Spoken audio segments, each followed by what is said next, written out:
आज हम पढ़ने वाले हैं 16 दिसंबर 2021 का मोस्ट इम्पॉर्टेंट करंट अफेयर्स। तो लास्ट तक बने रहिएगा। यदि अच्छा लगे तो प्लीज चैनल को सब्सक्राइब जरूर कर लीजिएगा।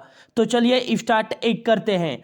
आज का पहला क्वेश्चन है, हाल ही में सरदार वल्लभ भाई पटेल जी की 71वीं पुण्यतिथि कब मनाई गई है? तो राइट आंसर हो जाएगा, हाल ही में सरदार वल्लभ भाई पटेल जी की 71वीं पुण्यतिथि मनाई गई है 15 दिसंबर को। सरदार वल्लभ भाई पटेल जी का निधन 1950 में हो गया था और वल्लभ भाई पटेल जी भारत के पहले उप प्रधानमंत्री एवं भारत के पहले गृह मंत्री के रूप में भी कार्य किया है। इन्होंने सरदार वल्लभ भाई पटेल जी को भारत का लौह पुरुष के नाम से भी जाना जाता है एवं इन्हें भारत का एकीकरणकर्ता भी कहा जाता है। इन्हें भारत का बिस्मार्क के रूप में भी जाना जाता है और सरदार वल्लभ भाई पटेल जी के द्वारा ही अखिल भारतीय प्रशासनिक सेवा की स्थापना की गई थी। इसलिए सरदार वल्लभ भाई पटेल जी को कहा जाता है भारत के सिविल सेवकों के संरक्षक के संत के रूप में भी सरदार वल्लभ भाई पटेल जी को जाना जाता है। नेक्स्ट याद रखिएगा कि इन्हें मरणोपरांत 1991 में भारत रत्न पुरस्कार से सम्मानित किया गया था। सरदार वल्लभ भाई पटेल जी को ही समर्पित दुनिया की सबसे ऊंची प्रतिमा स्टैचू ऑफ यूनिटी इन्हीं पर बनाई गई है और ये कहाँ स्थित है? तो गुजरात राज्य में स्थित है, जिसकी ऊंचाई है 182 मीटर व 597 फीट, जो कि दुनिया की सबसे ऊंची प्रतिमा है। और यह किसकी प्रतिमा है? तो सरदार वल्लभ भाई पटेल जी की प्रतिमा है, स्टैचू ऑफ यूनिटी। नेक्स्ट, इसका जो उद्घाटन किया गया था वो 31 अक्टूबर 2018 को किया गया था प्रधानमंत्री नरेंद्र मोदी जी के द्वारा। नेक्स्ट याद रखिएगा कि सरदार सरोवर बांध जो स्थित है ये भी गुजरात राज्य में स्थित है और इसकी जो आधारशिला रखी गई थी वो 5 अप्रैल 1961 को जवाहरलाल नेहरू जी के द्वारा रखी गई थी, लेकिन इसका उद्घाटन प्रधानमंत्री नरेंद्र मोदी जी के द्वारा 2017 में किया गया था और यह नर्मदा नदी पर बनाया गया है सरदार सरोवर बांध। सरदार वल्लभ भाई पटेल जो अंतरराष्ट्रीय हवाई अड्डा है ये कहाँ स्थित है? तो ये गुजरात में ही स्थित है, ये भी याद रखिएगा। हाल ही में सरदार धाम भवन का उद्घाटन कहाँ किया गया है? तो ये गुजरात के अहमदाबाद में भी किया गया है सरदार धाम भवन का उद्घाटन, ये भी याद रखिएगा। और नेक्स्ट याद रखिएगा कि जो सरदार वल्लभ भाई पटेल जी का जन्म दिवस है वो 31 अक्टूबर को मनाया जाता है और 2014 में यह घोषणा की गई थी कि जो सरदार वल्लभ भाई पटेल जी का जन्म दिवस है वह राष्ट्रीय एकता दिवस के रूप में बनाया जाएगा। अब इनका जन्म 31 अक्टूबर को राष्ट्रीय एकता दिवस के रूप में बनाया जाता है, सरदार वल्लभ भाई पटेल जी का जन्म दिवस। तो इतना याद रखिएगा। बढ़ते हैं अगले क्वेश्चन की ओर। अगला क्वेश्चन है, हाल ही में सूर्य को छूने वाला विश्व का पहला अंतरिक्ष यान कौन सा बन गया है? तो राइट आंसर हो जाएगा पार्कर सोलर प्रोब, जो कि नासा द्वारा 2018 में लॉन्च किया गया था सूर्य के कोरोना का अध्ययन करने के लिए और इसके इतिहास के बारे में जानने के लिए। और हाल ही में यह पार्कर सोलर प्रोब जो अंतरिक्ष यान है नासा का, वो सूर्य को छूने वाला विश्व का पहला अंतरिक्ष यान बन गया है, ये याद रखिएगा। नेक्स्ट याद रखिएगा कि भारत द्वारा जो सूर्य के अध्ययन मतलब सूर्य के बाहरी आवरण का अध्ययन करने के लिए जो मिशन लॉन्च किया जाएगा 2022 तक, वो किया जाएगा आदित्य L1। और आदित्य L1 जो है वो भारत का पहला सूर्य अध्ययन मिशन होने वाला है, आदित्य L1। अब नासा द्वारा पार्कर पोलर प्रोब अंतरिक्ष यान को लॉन्च किया गया था 2018 में। तो नाफा का जो फुल फॉर्म हो जाएगा वो हो जाएगा national aeronautics and space administration. नाफा की स्थापना 29 जुलाई 1958 को की गई थी और इसका जो हेड क्वार्टर स्थित है वो वाशिंगटन डीसी में स्थित है और इसके जो अध्यक्ष हैं वो हैं बिल नेल्सन। यदि पूछा जाए कि नाफा के संस्थापक कौन है तो नाफा के संस्थापक माना जाता है ड्वाइट डेविड आइजनहावर को। यह भी याद रखिएगा दुनिया की सबसे बड़ी अंतरिक्ष एजेंसी कौन सी है तो ये नाफा ही है, अमेरिका की अंतरिक्ष एजेंसी। नेक्स्ट याद रखिएगा कि जो अमेरिका की अंतरिक्ष एजेंसी है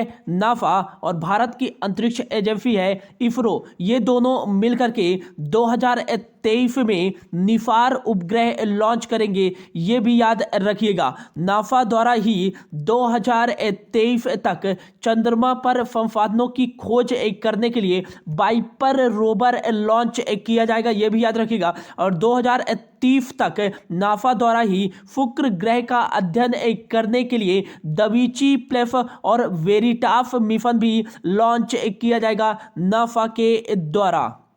अगला क्वेश्चन है हाल ही में किस देश ने दुनिया की सबसे बड़ी क्रिप्टो करेंसी टेंडर को स्वीकार किया है तो इसका जो राइट आंसर हो जाएगा म्यांमार देश ने दुनिया की सबसे बड़ी क्रिप्टो करेंसी टेंडर को स्वीकार किया है। म्यांमार ने अब यह जो क्रिप्टो करेंसी है इसको आधिकारिक रूप से उपयोग करने के लिए स्वीकार कर लिया है म्यांमार ने। म्यांमार की जो राजधानी है वो है नाइपिदो और क्या यहाँ करेंसी चलती है।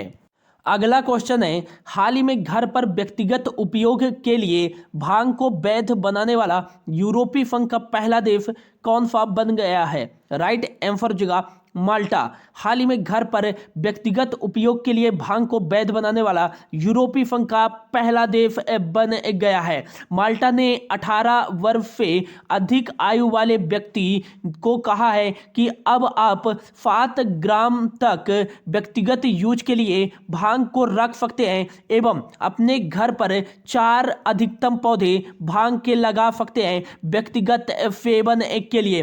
लेकिन क्या माल्टा ने सार्वजनिक रूप से भी भांग को उपयोग करने के लिए वैध किया है क्या? नहीं किया है। यदि सार्वजनिक रूप से व सार्वजनिक स्थानों पर कोई भी भांग का यूज करता है, वो भांग का सेवन करता है, उसको जुर्माना लगाया जाएगा 235 यूरो का।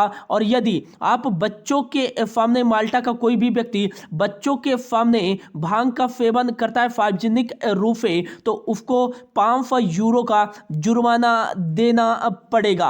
माल्टा से याद रखिएगा कि माल्टा जो है ये यूरोपीय संघ का एक देश है और भांग को वैध बनाने वाला यूरोपीय संघ का पहला देश बन गया है। और माल्टा की जो राजधानी है वो है वालेटा और यहाँ यूरो करेंसी चलती है। यूरोपीय संघ से याद रखिएगा कि यूरोपीय यूनियन का जो मुख्यालय है वो ब्रुसेल्स बेल्जियम में स्थित है। इसकी स्थापना 1993 में की गई थी। और नेक्स्ट याद रखिएगा कि इसके जो अध्यक्ष हैं वो है उर्सुला वान डेरेन, इसके वर्तमान में अध्यक्ष हैं। और यूरोपियन यूनियन के मेंबर कंट्री कितने हैं? तो 27 मेंबर एक कंट्री हैं। अगला क्वेश्चन है हाल ही में किसको टाइम्स मैगजीन द्वारा पर्सन ऑफ द ईयर 2021 के लिए चुना गया है? तो राइट आंसर हो जाएगा टेस्ला के सीईओ एवं स्पेस एक्स के संस्थापक एलन मस्क को टाइम्स मैगजीन द्वारा पर्सन ऑफ द ईयर 2021 के लिए चुना गया है।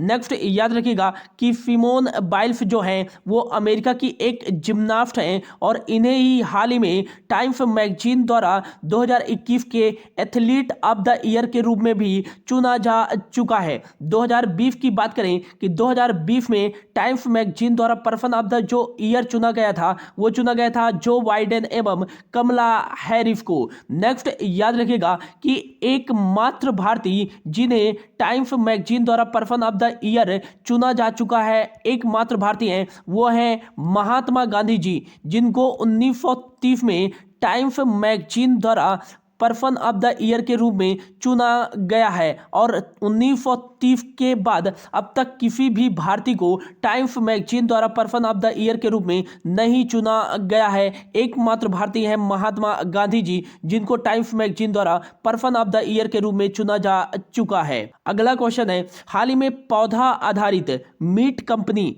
गुड डॉट ने अपना ब्रांड एम्बेसडर किसे बनाया है? तो राइट आंसर हो जाएगा, हाल ही में पौधा आधारित मीट कंपनी गुड डॉट ने नीरज चोपड़ा को अपना ब्रांड एम्बेसडर बनाया है। ओलंपिक स्वर्ण पदक विजेता हैं, भाला फेंक से संबंध रखते हैं नीरज चोपड़ा जी, जिन्होंने टोक्यो ओलंपिक 2020 में 87.58 मीटर भाला फेंक कर के इन्होंने गोल्ड मेडल जीता था और गोल्ड मेडल व्यक्तिगत रूप से जीतने वाले दूसरे भारतीय खिलाड़ी बने थे अभिनव बिंद्रा जी के बाद, और गोल्ड मेडल ओलंपिक में जीतने वाले सबसे कम उम्र के भी खिलाड़ी बने थे नीरज चोपड़ा। नीरज चोपड़ा हरियाणा राज्य से बिलोंग करते हैं और हाल ही में नीरज चोपड़ा जी को ही आरबीआई द्वारा साइबर धोखाधड़ी के बारे में जागरूकता फैलाने के लिए नियुक्त किया गया था। और हाल ही में टाटा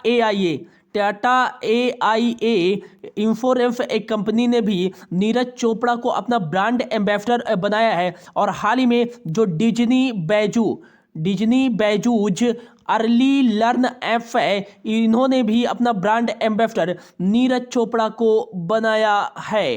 अगला क्वेश्चन है, हाल ही में खेलो इंडिया महिला अंडर 21 हॉकी लीग का प्रथम संस्करण का शुभारंभ कहाँ हुआ है? तो इसका जो राइट आंसर हो जाएगा, खेलो इंडिया महिला अंडर 21 हॉकी लीग का प्रथम संस्करण दिल्ली में आयोजित किया जा रहा है। ये 15 दिसंबर से लेकर 21 दिसंबर तक आयोजित किया जाएगा। दिल्ली के ध्यानचंद नेशनल स्टेडियम में यह आयोजित किया जाएगा और इसमें 14 टीमें भाग लेंगी। इसका जो उद्घाटन व शुभारंभ किया गया है वो युवा मामलों के खेल मंत्री अनुराग ठाकुर जी के द्वारा दिल्ली के ध्यानचंद नेशनल स्टेडियम में किया गया है। अगला क्वेश्चन है, हाल ही में किस देश के वैज्ञानिकों ने पहले सुई रहित कोविड-19 टीके के परीक्षण किया है? तो राइट आंसर हो जाएगा, हाल ही में यूनाइटेड किंगडम के जो वैज्ञानिक हैं उन्होंने ही पहले सुई रहित कोविड-19 टीके का परीक्षण किया है। यूके के ब्रिटेन में स्थित कैम्ब्रिज विश्वविद्यालय के वैज्ञानिकों ने यह परीक्षण किया है पहले सुई रहित कोविड-19 टीके का। यह जो पहला सुई रहित कोविड-19 टीका है वो भविष्य में जो कोविड-19 के वेरिएंट आने वाले हैं उनसे निपटने में मददगार होगा। यह पहला सुई कोविड-19 टीका जिसको ब्रिटेन में स्थित कैम्ब्रिज विश्वविद्यालय के वैज्ञानिकों के द्वारा विकसित किया गया है। यूनाइटेड किंगडम की जो राजधानी है वो है लंदन और पाउंड स्टर्लिंग यहाँ करेंसी चलती है। यहाँ के प्राइम मिनिस्टर हैं